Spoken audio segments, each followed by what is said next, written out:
I wanted to talk a little bit about some really quite useful tools that we use in physics for those things that we discussed last week about direction and magnitude. So, in other words, things like distance and speed, where we don't care about the direction, just the magnitude. Magnitude is basically just a big word for size. And things where we do care about direction, like displacement, velocity, and acceleration, and a number of other things that we'll discuss as we go along. So we have these tools called vectors, which help us to represent those, and we'll spend a bit of time playing with those and using them. I have to admit that after having done this for a very long time, I tend to think in vectors. So if I'm walking along a rocky beach, I'll be kind of mentally imagining little force vectors as I step on a rock to see whether it's going to slip out from under me or not. Now that might be, again, slightly weird and nerdy, but I just find them really useful thinking tools to think about what's going on in a particular situation. So physics, we describe things qualitatively and quantitatively. We certainly talk about the qualities of things. So this particular vehicle is very slippery, very aerodynamic. Now we could quantitatively describe that as well. We have a coefficient of drag as a number. So we could say this vehicle is very slippery. It has a CD, coefficient of drag, of 0.32. So that's a quantitative description, but we could also just say a qualitative description. This vehicle is much more slippery, much less draggy than this vehicle over here. So qualitative and quantitative language. Scalar quantities, we can measure them quantitatively, but we don't require any other information than just a number.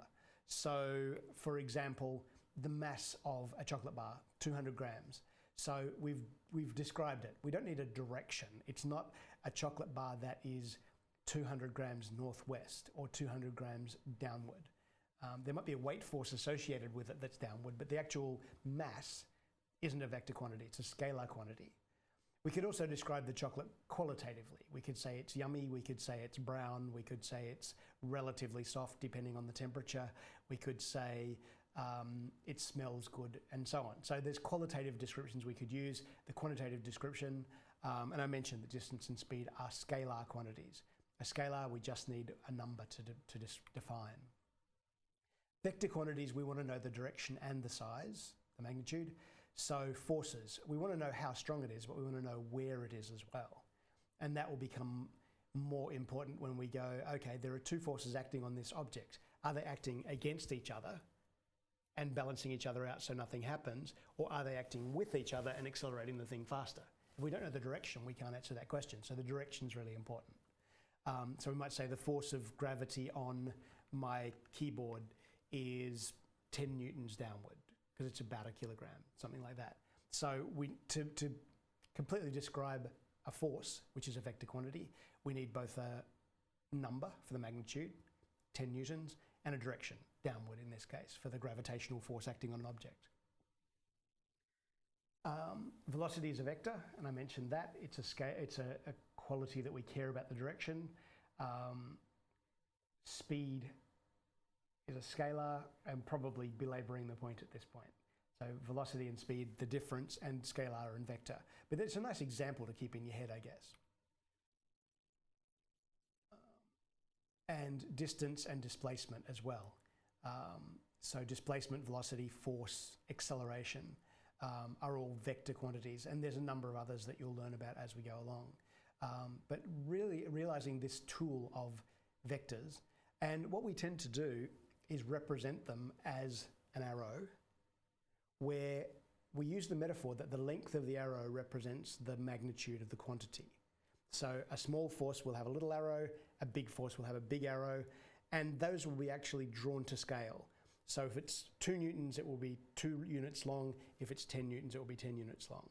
So drawing them that way allows us to actually solve them graphically, and I'll do a video about solving vector sums, vector equations graphically, just drawing it on graph paper, making it really clear, careful to scale, and using that to calculate it. Or we can also use a little bit of maths and a little bit of trigonometry to solve them.